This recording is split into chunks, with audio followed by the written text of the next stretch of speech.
Frankfurt airport کے قریب ایک گاؤں جس کا نام ٹرائبر تھا، وہاں کی رہائشی ایک بوڑھی عورت نے فرینکفرٹ انٹرنیشنل ایئرپورٹ کے خلاف عدالت میں کیس دائر کر دیا، جس کی وجہ عورت نے کچھ یوں بیان کی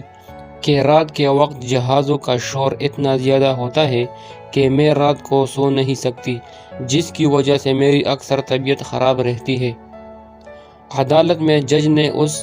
بوڑھی عورت کی پوری بات سننے کے بعد عورت سے پوچھا، اس شور کے عوض آپ ایئرپورٹ سے کچھ معاوضہ حاصل کرنا چاہتی ہے یا ایئرپورٹ سے دور ایک عدد گھر حاصل کرنا چاہتی ہے؟ عورت نے جواب میں کچھ یوں کہا کہ میں یہاں اپنے ذاتی گھر میں رہتی ہوں اور عرصہ دراز سے یہاں زندگی گزار رہی ہوں، چونکہ اب میری طبیعت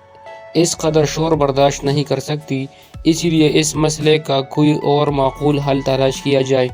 اور ساتھ یہ بتایا کہ نہ تو مجھے کوئی پیسوں کی ضرورت ہے اور نہ ہی میں اپنا گاؤں چھوڑ کر کہیں جانا چاہتی ہوں۔ اس بات سے اس وقت کے موجود حکام بھی بہت پریشان ہوئے کہ اب اس مسئلے کا کیا حل ہو سکتا ہے۔ نہ تو عورت یہاں سے جانا چاہتی ہے اور نہ اتنے بڑے ایئرپورٹ کو کہیں اور منتقل کیا جا سکتا ہے۔ ایئرپورٹ حکام نے عورت کو کیس سے پیچھے ہٹ جانے کے لیے بے شمار فرمائشیں پیش کی کہ ایئرپورٹ سے دور ایک عدد عالیشان گھر کی فرمائش کی اور ساتھ بڑی رقم دینے کی بھی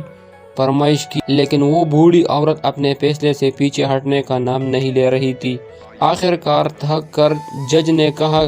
اگر ہم آپ کی نیند کے ٹائم کو مینیج کر لیں تو کیسا رہے گا؟ مطلب رات کا ایک مخصوص ٹائم جب آپ سو رہی ہو تب ایئرپورٹ پر کوئی فلائٹ نہیں اترے گی اور نہ اڑ سکے گی۔ کیا آپ کو یہ فیصلہ منظور ہے؟ جس سے وہ عورت مطمئن ہو گئی اور تب سے لے کر آج تک